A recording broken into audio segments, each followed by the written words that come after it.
pas ta foi ne marche pas. Tu es en panne de foi. Tu es en foi. Faut pas dire autre chose. Si ta foi marchait, tu ne vas pas courir. Depuis que je suis converti, ma vie courir. J'ai compris que je dois, même si je ne comprends pas tout, je dois me lier à Dieu. Donc je ne cours pas.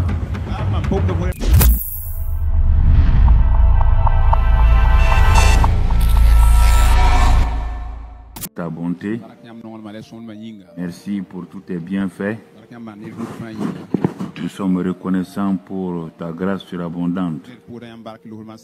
Merci pour le Saint-Esprit qui nous enseigne et nous donne la révélation de ta parole. Que toute la gloire soit à toi. Sois béni et sois loué, Père. Au nom de ton Fils Jésus. Amen. Asseyez-vous dans sa présence, ceux qui sont les chantres et tout. Nous rendons grâce à Dieu notre Père. Nous remercions sa bonté et ses bienfaits à notre égard. Le mois passé et ce mois sont des mois excellents pour la compréhension de notre identité, ce que nous sommes, ce que nous avons et comment faire fonctionner par la foi. Et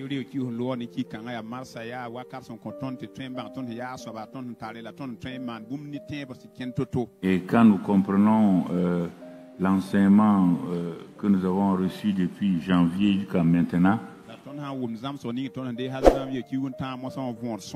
ça a remis en cause beaucoup d'ignorance que les gens avaient. Parce qu'ils n'ont jamais entendu ces enseignements.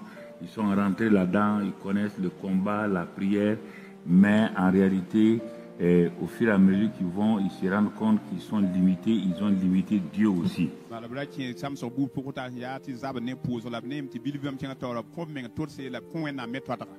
savez, rien ne frustre un motocycliste. Quand sa moto s'arrête, bon, il se met à pédaler, et puis il transpire.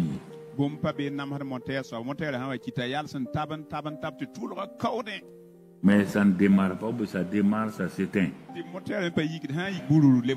À un moment, il est épuisé. Il ne sait pas quoi faire. Et souvent, le chrétien croit que en pédalant, en faisant beaucoup d'activités, ça va se passer. Le christianisme n'est pas basé sur les activités.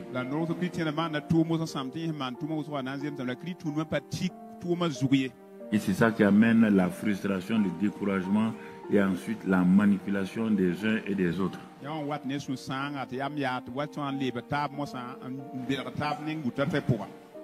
En tout cas, si j'étais à la place de quelqu'un, si je ne peux pas venir parce que j'ai des enfants à la maison le soir, je me cale dans mon fauteuil, je mets Impact TV ou bien, en tout cas, mon téléphone pour écouter attentivement ce qui est en train d'être enseigné.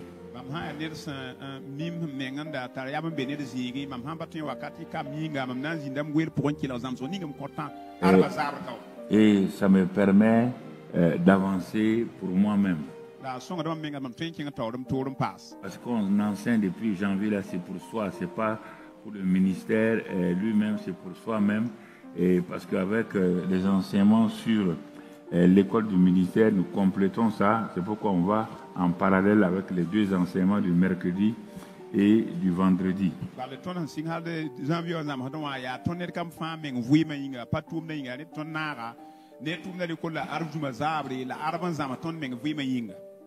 Et quand nous regardons attentivement la vie chrétienne et nous arrivons à une première conclusion,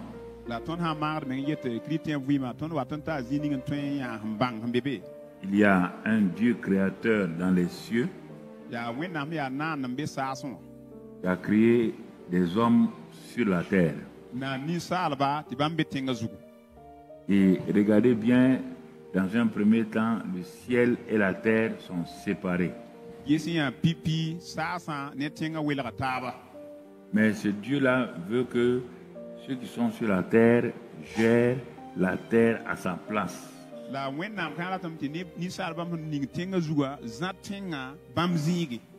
Lui, il est esprit. Et ceux qui sont sur la terre là, c'est vrai, ils sont esprits, mais ils sont couverts de chair qui les limite et qui les empêche de faire textuellement ce que Dieu veut qu'ils fassent.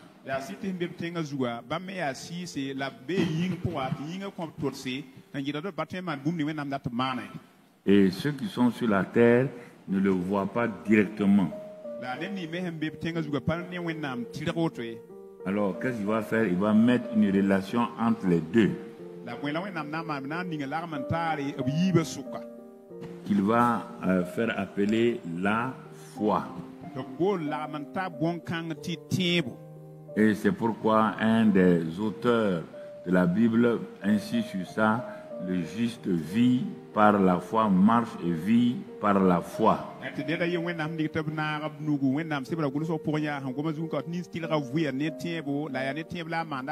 il dit que si ces justes-là se retirent, Dieu ne prend pas plaisir en lui, car sans la foi, il est impossible de plaire à Dieu. Et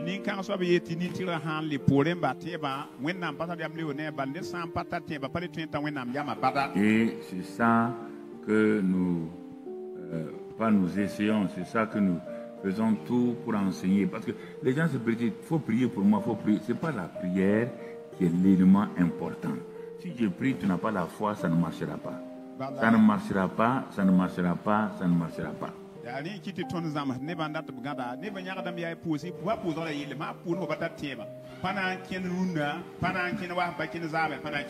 Il est écrit que sans la foi, tu ne peux pas plaire à Dieu. Comment tu vas me plaire à moi si tu n'as pas la foi? Même celui qui a créé dit que sans la foi, tu ne peux pas le plaire. Il faut que tu t'arrêtes pour voir, examine-toi. Il ne faut pas dire, j'ai tel problème. Si on prie, si le papa prie, le grand-papa est là-haut. S'il dit que sans la foi, tu ne lui plais même pas, comment tu vas faire?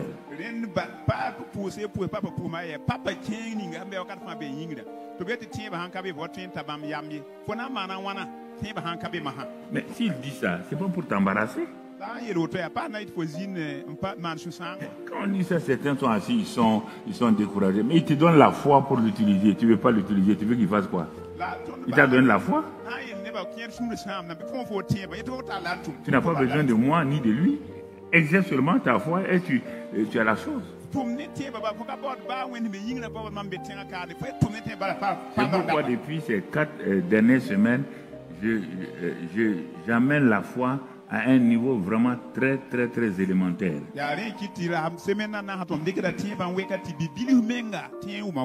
Pour que tu comprennes et que tu saches que si c'était une chose compliquée, Dieu ne va pas aller donner aux hommes des choses compliquées pour les embarrasser. Quand même, toi aussi, tu ne vas pas donner à ton enfant de 2 ans des choses compliquées pour l'embarrasser, à moins que tu sois un méchant fou.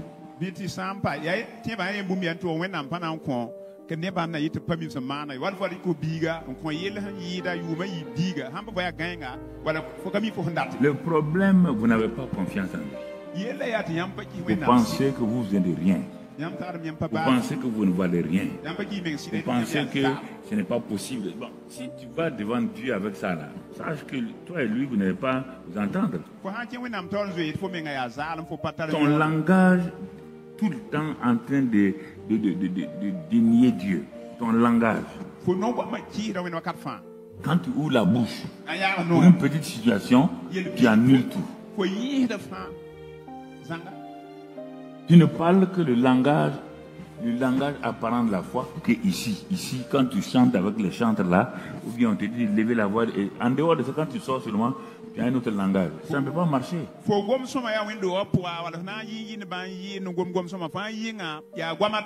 Je vous dis et je vous répète, vous ne croyez pas, mais ça ne marchera pas, ça ne peut pas. C'est écrit dans la Bible, c'est Dieu qui l'a dit, car il dit qu'il veille sur sa parole pour l'exécuter. Il veille, si c'est négatif, il va bloquer. Si c'est positif, il va laisser passer. Moi,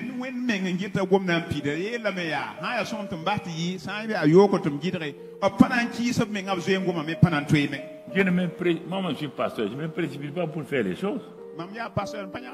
Ah non, je regarde, est-ce que Dieu a dit? Est-ce que j'ai confiance en ce que Dieu a dit? Voilà comment je fais avant de prier. Je me lève pour prier. La prière ne donne rien. Mais si tu veux me dire non là, c'est la chute qui a amené la prière.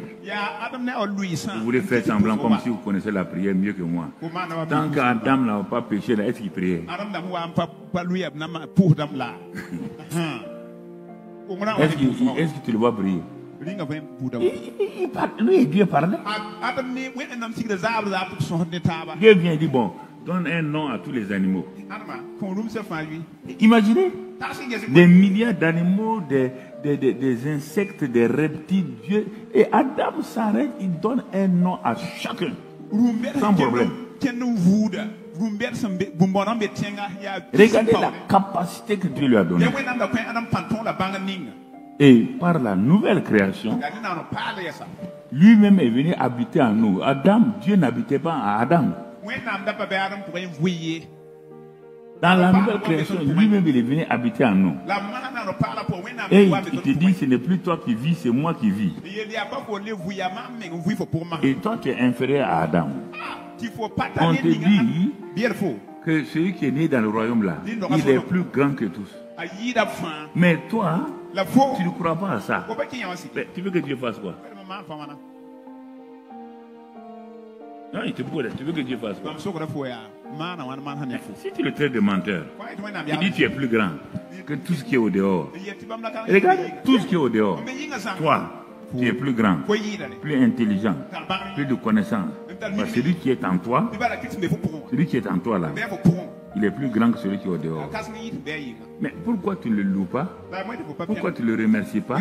Quand tu te réveilles, il dit merci, il dit bonjour papa, tu es un excellent père.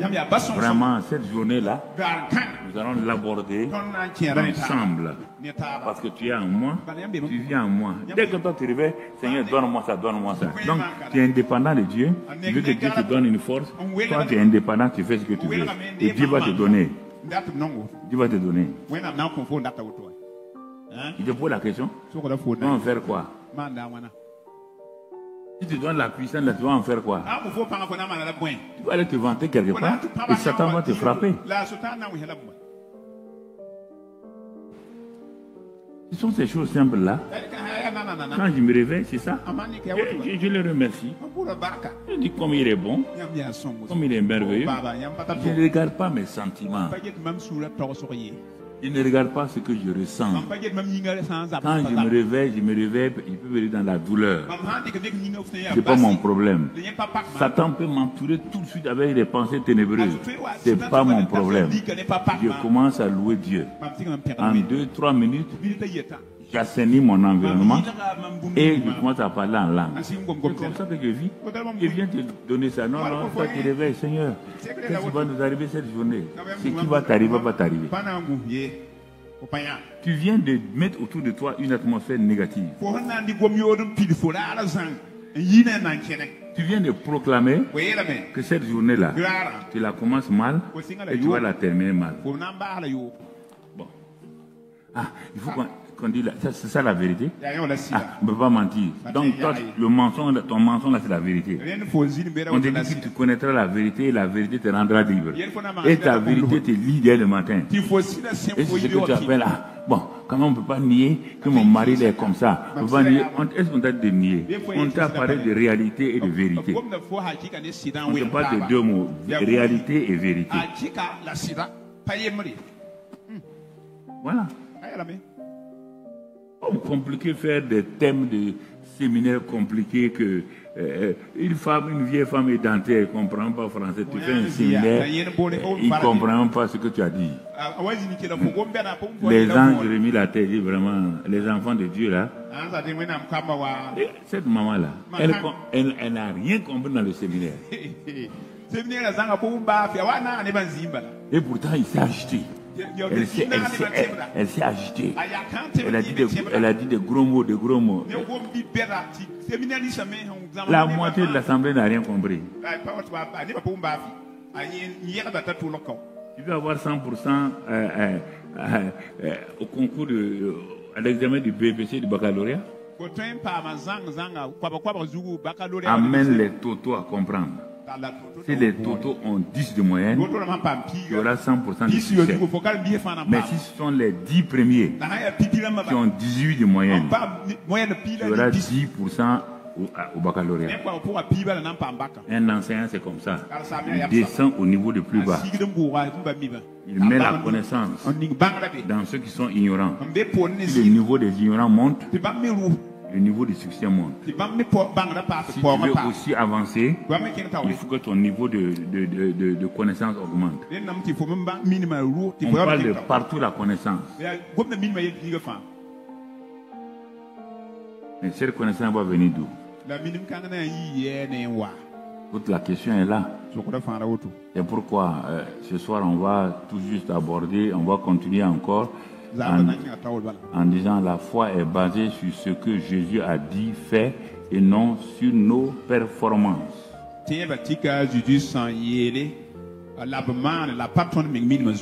La foi est basée sur ce que Jésus a dit, fait et non sur nos performances. Nos efforts, non.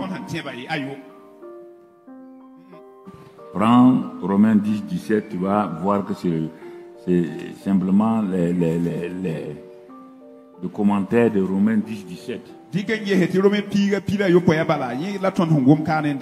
On dit là-bas que la foi est quoi? Ainsi, la foi vient de ce qu'on entend. Et ce qu'on entend vient de la parole de Christ. Alors, regarde bien le verset et regarde ce que je t'ai dit. La foi vient de ce qu'on entend. Il te dit, la foi est basée sur ce que Jésus a dit. Ce que tu as entendu Jésus dire. Et ensuite, et ce que tu entends là vient de la parole de Christ. Ce que tu entends là ne doit pas venir de la parole de ton grand-père, ni ton ancêtre. Non, de la parole de Christ. Tu vois bien? La foi vient de la parole de Christ. Qui est Christ? C'est pas Jésus qui était dans la chair. Non. Christ, c'est celui qui a monté la dimension reliée au Saint-Esprit. Et ce Christ-là dit que lui, ses paroles sont esprit et vie. Ce sont des paroles réma. Des paroles qui s'adressent à toi,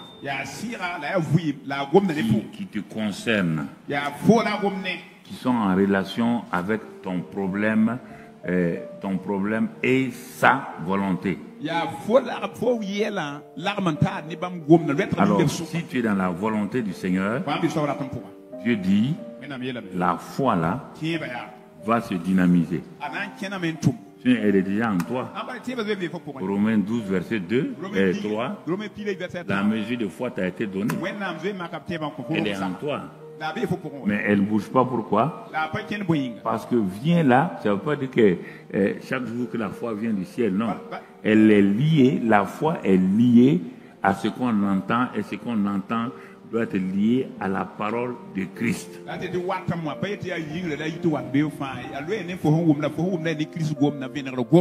Et à ce moment-là, tu peux aller. Donc, ouais, des choses simples. Ah non, j'ai la foi. Non, tu n'as pas la foi. Tu as des sentiments, tu as des pensées. Tu te trompes. Tu n'as pas la foi. Dis que ça ne marche pas. Ça ne marche pas. C'est pourquoi tu cours à gauche, à droite. Cours à gauche, à droite, pourquoi? Pas ta foi ne marche pas. Tu es en panne de foi. Tu es en panne de foi. Faut pas dire autre chose. Si ta foi marchait, tu ne vas pas courir. Et puis que tu convertis, tu m'as vu courir. J'ai compris que je dois, même si je ne comprends pas tout, je dois me lier à Dieu. Donc je ne cours pas. La seule fois que quelqu'un m'a amené pour voir une prophétesse Et là encore, elle a tapé à côté. J'ai dit, bon, mon ami, tu as vu, elle a tapé à côté. Donc, votre affaire de prophétie. Parce que Pierre dit que nous avons l'esprit de prophétie. On n'est pas tous prophètes, mais on a l'esprit de prophétie. Parce que le Saint-Esprit est l'esprit de prophétie. Il veut parler à travers toi. Prie en langue. Il dit que tu dis des mystères. Celui qui prie en langue dit des mystères que personne ne comprend. Mais c'est des mystères qu'il dit. Il parle avec Dieu directement. Son esprit et l'esprit de Dieu sont attachés l'un à l'autre.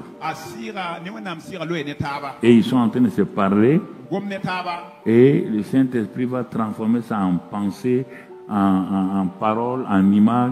C'est ce qui devient maintenant, et tu suis et tu marches avec ça. C'est ça que je fais quand je me réveille, j'ai fini de prier et tout, je prie en langue. Tout de suite, les choses viennent. Tout ce qui est en train de se passer là, c'est quand je me réveille, la première heure là, je reçois tout ça, tout ce qui se passe actuellement. Tout ce qu'on a fait vendredi là, ce n'était pas à moi. Je me suis levé le matin, j'ai prié, Dieu a dit, fais ça, Seigneur, Junior, fais ça.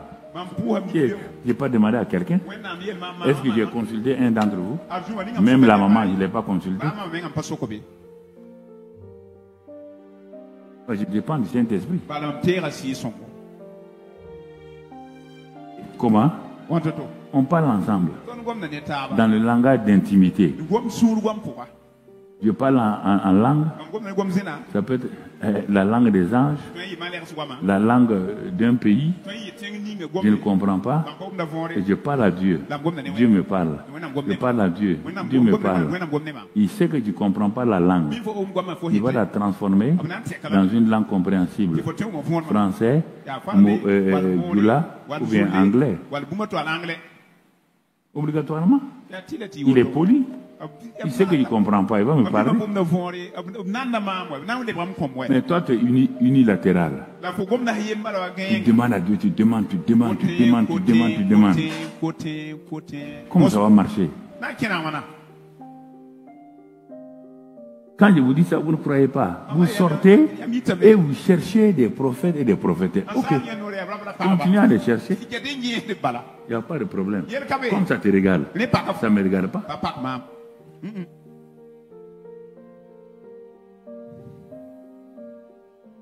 Quand on va à l'école d'ingénieur, on ne sort pas pour aller demander à un professeur de médecine de t'enseigner ingénierie. Tu es à l'école d'ingénieur, ingénieur mécanicien. Toi, tu es là-bas. On t'enseigne. Tu sors, tu dis que tu n'as rien compris. Et tu pars à l'école de médecine en face. Tu vas à l'école de médecine. Je me demande si tu vas comprendre quelque chose. C'est pas comme ça qu'on va dans le monde spirituel. Le monde spirituel est organisé. Un Dieu si intelligent qui va amener l'embarras sur ses enfants, qui va amener la confusion sur ses enfants. C'est une vraie insulte. Un Dieu qui va me mettre dans la confusion. Pourquoi? Quel est son but?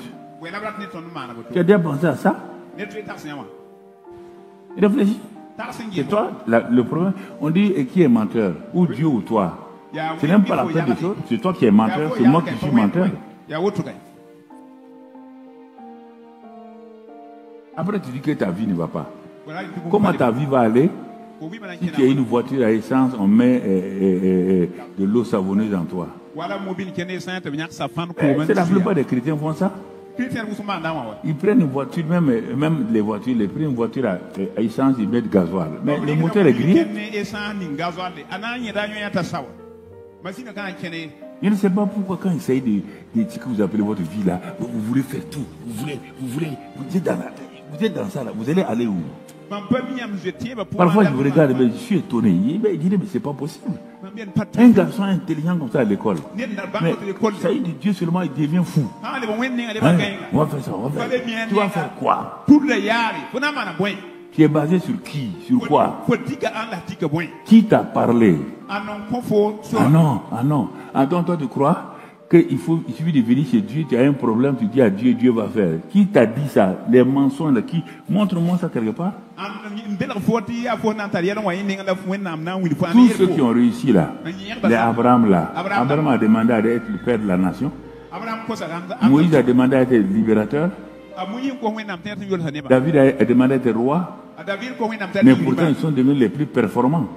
Tu dois savoir que toute personne qui est créée et née sur cette terre-là, Dieu a une destinée. Il faut demander à Dieu, qu'est-ce que tu as préparé pour moi pour que j'accomplisse sur la terre?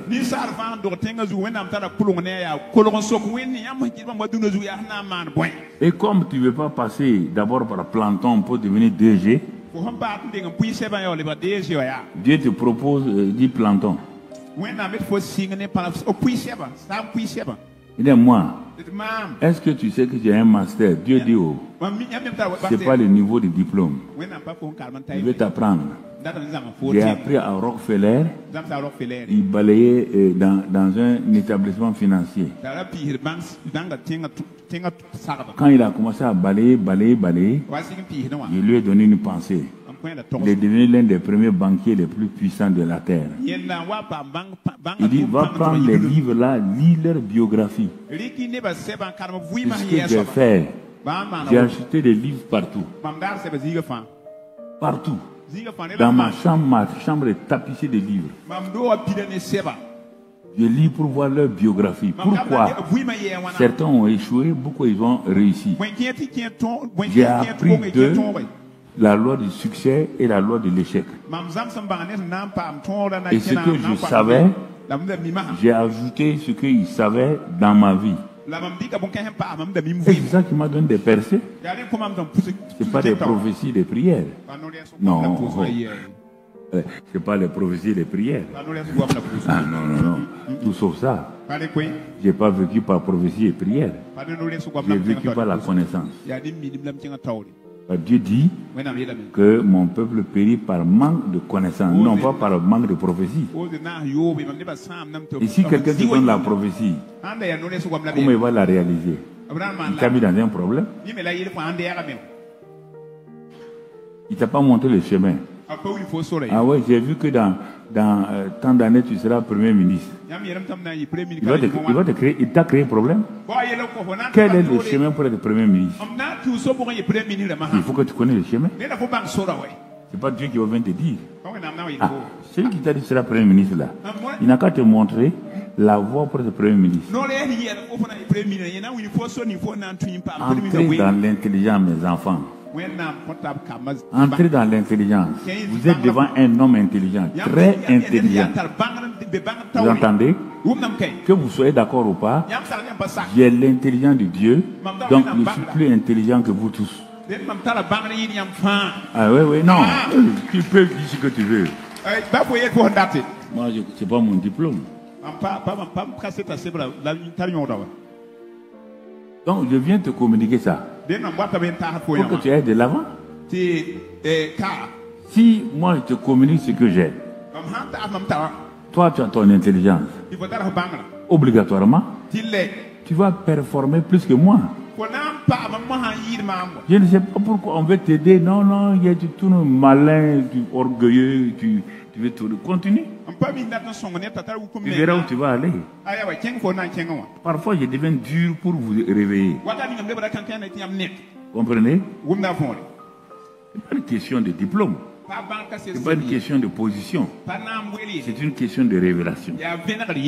Là où il n'y a pas de révélation, il n'y a pas de succès. Si tu me vois répéter, parce que simplement il est dit, la répétition c'est la méthode pédagogique pour qu'une leçon rentre. Tu la répètes sous plusieurs formes et l'enfant va comprendre. Et tu vas voir que l'enfant va performer, il va avoir des bons résultats. C'est ça mon but, et rien d'autre. Sinon en ville, là, je rencontre des gens, je ne leur parle pas. Parce que on n'est pas de la même famille spirituelle. Alors, ouvrons dans Hébreux 12, verset 2. pour voir ce que Dieu nous dit ici. Hébreux 12, verset 2. Il est dit dans ce passage-là, si nous courons dans la course, il dit, nous devons courir dans une attitude claire. La course que nous courons dans le royaume des cieux là, c'est une course dont nous devons avoir les regards fixés sur quelqu'un. Quand je vous dis, quand vous ouvrez la Bible, regardez attentivement ce que Dieu est en train de te dire ou de me dire. Dieu me dit, mon enfant, la course que tu dois faire là, basée sur ceux qui ont couru dans Hébreux 11, les héros de la foi de Hébreux 11, les conquérants vainqueurs de Hébreux 11. Si tu veux courir et réussir comme eux, aie tes regards sur Jésus. Que toute ton attention soit sur le modèle Jésus, Jésus le modèle sur lequel on court. Pourquoi dois-je regarder Jésus? Tu dois t'arrêter. Ayant les regards sur Jésus, pose-toi la question. Pourquoi pas sur Moïse? Pourquoi pas sur David? Et dire David c'est partiel. Il n'a pas eu le succès total. Moïse n'a pas eu le succès total. Abraham n'a pas eu le succès total. Si tu as tes yeux sur eux, tu vas être dans un succès partiel. Le seul qui a réussi s'appelle Jésus. Ah, il t'a invité à la fin de sa vie de regarder, de faire comme lui. Il ne t'a jamais dit, vous ferez les mêmes choses que Moïse a faites. Il ne t'a jamais dit, vous ferez les mêmes choses qu'Abraham a faites. Il a dit dans Jean 14, vous ferez les mêmes choses que moi j'ai faites. Et vous en ferez de plus grandes. Si vous me regardez, ce que j'ai fait, plus ce que vous allez faire là, ça va faire que vous serez plus grand. Mais toi, tu peux apprendre. Demain, c'est David et Goliath. Ça veut dire que tu dis quoi? Que dans tes combats contre Goliath, tu vas réussir. Et les autres choses. Et ta vie de famille. David a échoué. Si David est ton modèle dans la vie de famille, il a totalement échoué. Ou bien. Donc tu vois, on dit, ayant des regards sur Jésus. Qui est ce Jésus-là par rapport au thème qu'on développe? On te dit qu'il est le chef et le consommateur de la foi. Ça, c'est dans 8 secondes. Dans une autre version, la parole de vie, il est dit, il est le chef de file de la foi qui nous mène au but. C'est diverses traductions.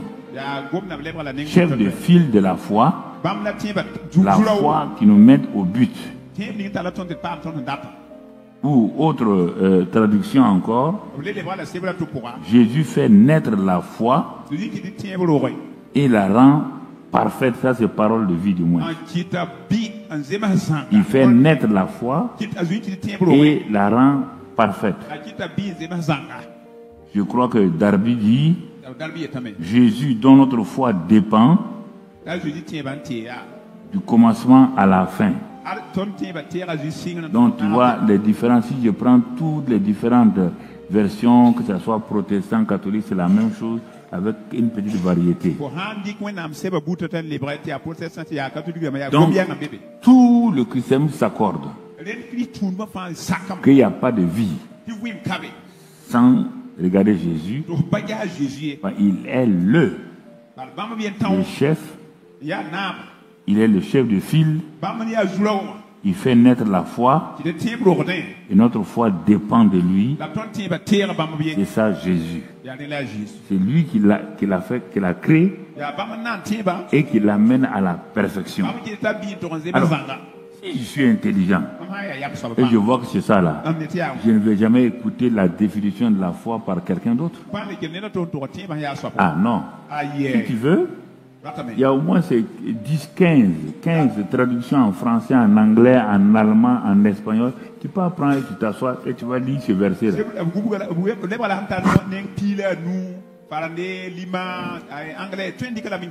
Tu vas te rendre compte qu'il y a une seule chose, c'est Jésus. Si tu te bases sur quelqu'un d'autre, tu te bases sur Esther, tu ne verras que le jeûne d'Esther. Tu te bases, je ne sais pas, sur Élie, tu ne verras que le feu descendre. Ce ne sont pas des modèles. Le modèle ayant les regards sur Jésus va voir sa vie. Prends sa vie dans les 4 évangiles et tu dis ça, note tout ce qu'il a fait, pourquoi il l'a fait, comment il l'a fait, en dépendant uniquement de son Père.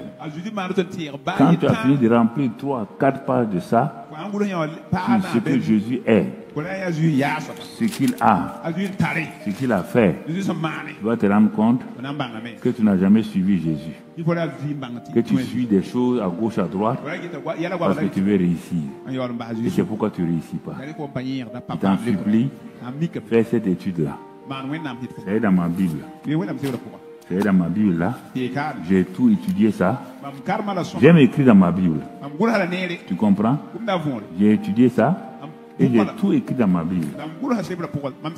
Ce qu'il est, ce qu'il a, ce qu'il a fait, j'ai tout écrit avec les passages bibliques. Comme ça, si je suis avec ma Bible, j'ai fait mon étude biblique. J'ai fait mon étude biblique tout seul. Je n'ai pas besoin de quelqu'un. Donc tu vois mon frère, c'est des choses importantes qu'on doit savoir, qu'on doit connaître, et ça nous permet d'aller de l'avant et de progresser. Toute ma Bible est remplie d'études. Chaque sujet que Dieu me révèle à mon réveil, je prends mon bic et je commence à écrire sur tout ce que Dieu m'a dit. Donc, ça me permet à tout moment d'être en contact avec la parole de Dieu. Alors, Jésus étant le chef et le consommateur de ma foi. Et la Bible me dit d'avoir le regard sur lui. Et moi, je me rends compte que mes regards étaient sur quelqu'un d'autre. Tu m'amènes le verset. Nous sommes dans Hébreux 12, verset 2.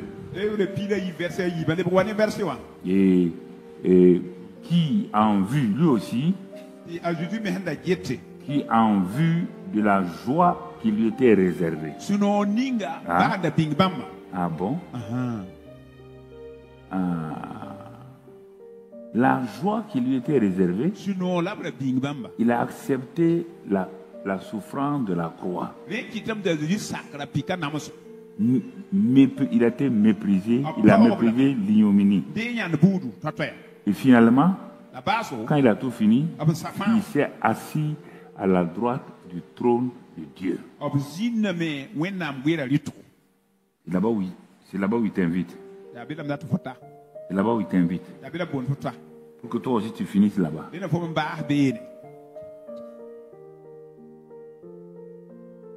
Donc tu vois, si je prends les exemples naturels, tout moteur dans un pays ou dans une ville, prenons une ville, et le moteur de la tourne, comme ici, on peut prendre la Sonabel. C'est elle qui fournit le courant à toute la ville de Ouaga et tout le pays.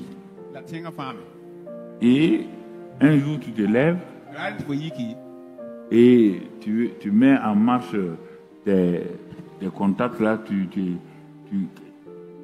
appliques ça. Il n'y a aucune lumière dans ta maison. Bon, tu vas t'inquiéter. Peut-être tu vas dire le courant est coupé comme on le dit traditionnellement.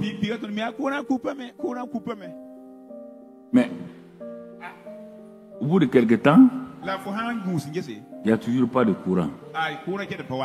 Tu sors sur ta terrasse, tu regardes, tu vois que les voisins ont le courant chez eux.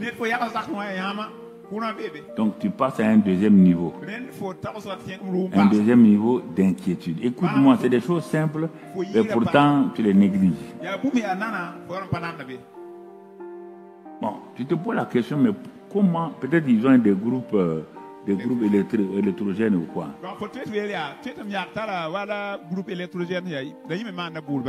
Tu vois, voisin. Le Sonabel, ce qu'ils font là, c'est pas bien. Hein? Le voisin dit Sonabel n'a rien à voir dans ça. C'est le courant Sonabel qui fonctionne chez moi.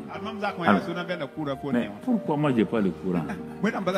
Le voisin va te dire, il faut aller vérifier. Puisque le courant Sonabel est arrivé à ton mur et à mon mur. Tu as regardé ton compteur, il s'en va voir. Le compteur tourne. Le compteur du voisin tourne. Malgré le fait que le compteur là tourne, lui n'a pas de courant. S'arrêter et insulter la société là, ça ne te servira pas. Il y a trop de gens bêtes. Trop de gens bêtes. Ils commencent à insulter. Ils commencent à mal parler. Tu comprends? Voilà. Mais les voisins te regardent et rient de toi. Toi, un grand ingénieur comme ça, on te dit que la voisine même qui est là, son courant marche. Le voisin d'en face, son courant marche. Celui de derrière, son courant marche. Et ça ne marche pas chez toi. Au lieu de t'en prendre à toi, tu commences à insulter la société. C'est que tu es bête. Bête, vraiment bête. Je te dis ça, hein. C'est pas question de content ou pas, c'est que tu es bête. Tu dois chercher à savoir pourquoi c'est sur toi là que ça ne marche pas. Tu te tais. Calmement, tu rentres chez toi. Il dit aux enfants de vérifier. Regardez. Tu vas te faire aider. Ou bien, c'est la télévision. Tu mets ta télévision en marche, ça ne fonctionne pas. Là aussi, tu demandes, les gens disent que leur téléviseur marche. Tous ceux qui sont autour de toi disent non. On est sur Impact TV actuellement. On est en train de suivre ça. Mais pourquoi chez moi ça ne marche pas? Voisin, nous on ne sait pas. Sinon, chez nous ça marche. Tu vois? Tu pars pour ouvrir ton robinet. C'est le gaz. Tu demandes à tous les voisins. Il dit, mais l'eau coule chez nous. Hein? On a de l'eau en pareil. Bon, je vais attirer votre attention. Toi, tu es chrétien. Tu vois, ça marche chez l'autre.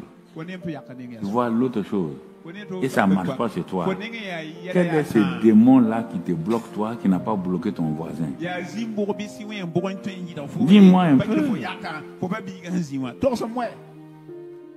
Cherche pour voir. C'est chez toi qu'il y a un problème. Ce n'est pas ton voisin. Cette fois-ci, tous les voisins ont l'eau. Ils ont l'électricité. Ils ont la télévision. Et ça fonctionne. Il n'y a que chez toi, il n'y a pas ces choses. Oui, on va aller prier. Tu vas aller prier pour faire quoi? Ils n'ont pas prié. Ton voisin de gauche, c'est un féticheur. Il ne prie pas Dieu.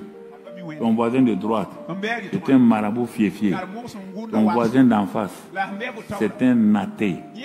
Il dit qu'il ne croit pas en Dieu. Il insulte Dieu. Mais pourtant, il a le courant, il a l'eau, et il a tout. Réfléchissez, chrétien. Non, réfléchissez. Vous n'avez aucun argument pour contrer. Aucun argument pour me contrer. Aucun. Il y a un problème chez toi.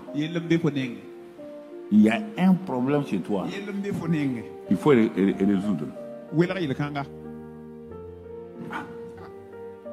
Il faut trouver et le résoudre.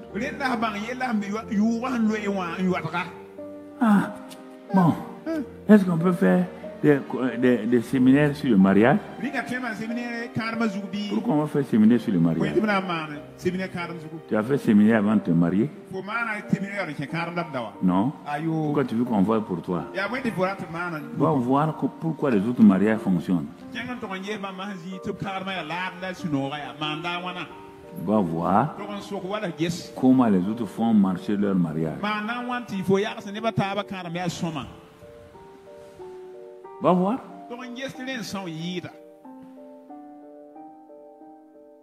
Le minimum. Quand vous êtes marié, tu n'as jamais demandé à ton mari qu'est-ce qu'il aime manger. Toi, tu viens d'une famille X où les repas sont basés sur des céréales.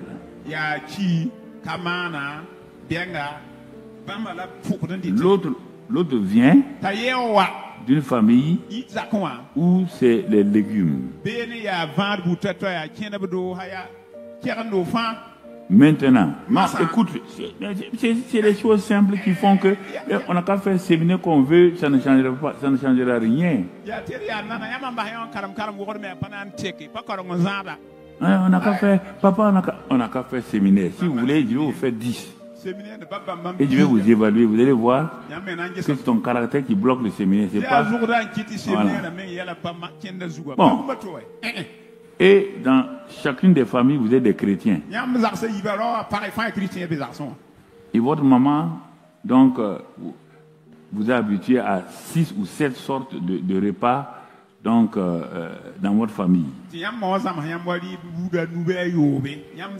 Et tous les dimanches, dans cette famille-là, la femme, le papa, la maman prépare du couscous. Dans la famille du mari, leur maman la prépare du riz gras. Les enfants sont habitués au riz gras. Ils ont grandi dans le riz gras. Ceux-ci ont grandi dans le couscous. La logique, la simple logique. Quand vous mariez là, et que le lendemain, il n'y a pas de borne pour faire le repas. C'est toi-même qui veux faire plaisir à ton mari. Tu te réveilles. Tu commences à préparer le repas. Vous allez au culte. Tu as tout préparé, posé. Et tu viens. Tu prépares un bon repas. Je te pose la question. Je vous pose la question là. Elle va préparer quel repas selon vous?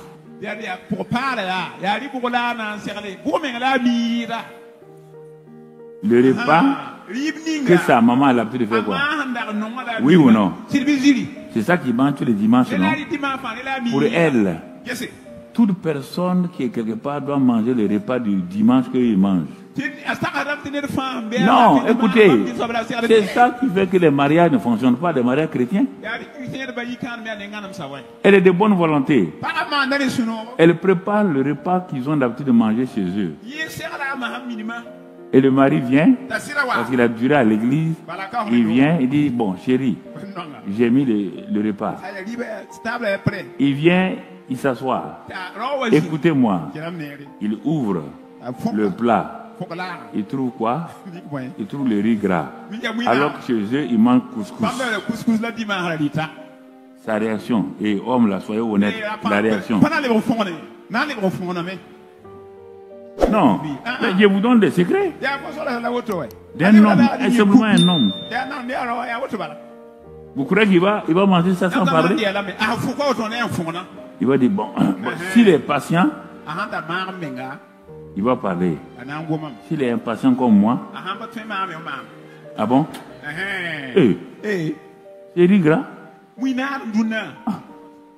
Et nous, on ne mange pas riz gras comme ça. Premier repas, premier bagarre. Hey, Makuba, tu m'écoutes là? Est-ce que tu as bien fait séminaire dans ça? Où le confort des séminaires? Pour faire quoi? La première chose, c'est le repas. Bon, chérie, on s'est mariés. Demain, je vais préparer. Qu'est-ce que tu aimes? Qu'est-ce que tu as l'habitude de manger? Il dit couscous. Tu fais ton couscous, il n'y a pas de problème. Non. Toi, tu fais le riz gras. S'il veut parler, il n'aime pas le riz gras. Même sa mère l'a frappé à cause du riz gras, il n'a pas mangé. Sa maman l'a frappé, il ne veut pas manger le riz gras. Ce n'est pas toi, sa femme, qui va le faire forcer. Mais s'il est un bon mari, sage et intelligent, pour garder son foyer, il va dire, bon, ok, il n'y a pas de problème. On va manger le riz gras là. On va manger des riz gras. Mais dans quelques jours, il va te dire, chérie, chez nous là, je n'aime pas le riz gras. Mais comme c'est toi, vraiment, la femme va dire, bon, tu as fait ça pour moi. Non, il n'y a pas de problème. Si je vous prends des exemples là, vous allez voir que vous n'avez pas venu. Si vous avez venu des séminaires, Dieu allait faire des séminaires par Paul, Jean et autres là. On vous a fait séminaire, est-ce que ça marche? On a fait des séminaires pour vous là, ça marche? Ça marche? Vous croyez que je ne suis pas au courant de votre vie? On vous a délivré là. On vous a dit de faire le jeûne de Abraham Kadabra. Ça marche? On dit de faire ce qu'il y a là. Simple. Tu fais ce qu'elle veut. Elle fait ce que tu veux. Il y a un problème dans ça. Mais tu veux lui imposer ce que toi tu veux. Ça ne marchera pas. Aucun homme, même Dieu m'a fait ça, il a échoué. Dieu même a imposé, il a échoué. Soyez intelligent. Ne prends pas ton sac, aller jeûner, prier. Le jeûne, la prière ne résout pas le problème des choses. On dit que si la femme veut aller jeûner, il dit à son mari, parce que son corps appartient à son mari. Comment? Comment? Moi? Mon corps appartient à mon mari. Il va aller jeûner. Va jeûner. Tu vas trouver ton mari venir, il a déjeuné. Il va déjeuner et c'est toi qui as fait ça. Il ne faut pas dire aux hommes, pas imposer aux hommes. Il a besoin de toi. Tu ne veux pas. Tu pars jeûner. Et il commet adultère là. On te dit que c'est toi. C'est pas la chose. Il ne faut pas raconter que c'est l'homme. Quel homme? C'est écrit dans la Bible. Vous n'apprenez pas ça aux gens. Vous voulez autre chose. C'est facile de dire que l'homme là ne tient pas son pantalon. Si tu ne tiens pas pantalon, il ne faut pas faire fermeture.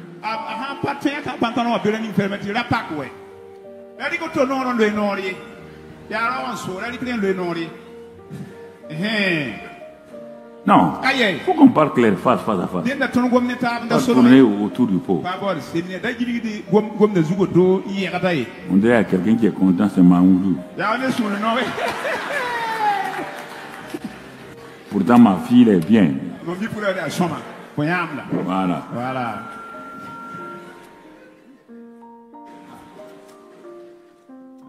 Non, il y a des choses simples. Il ne faut pas mettre tout sur le coup de la religion, la prière, l'onction, la sanctification. Sans la sanctification, nul ne verra le Seigneur. Si on applique ça à notre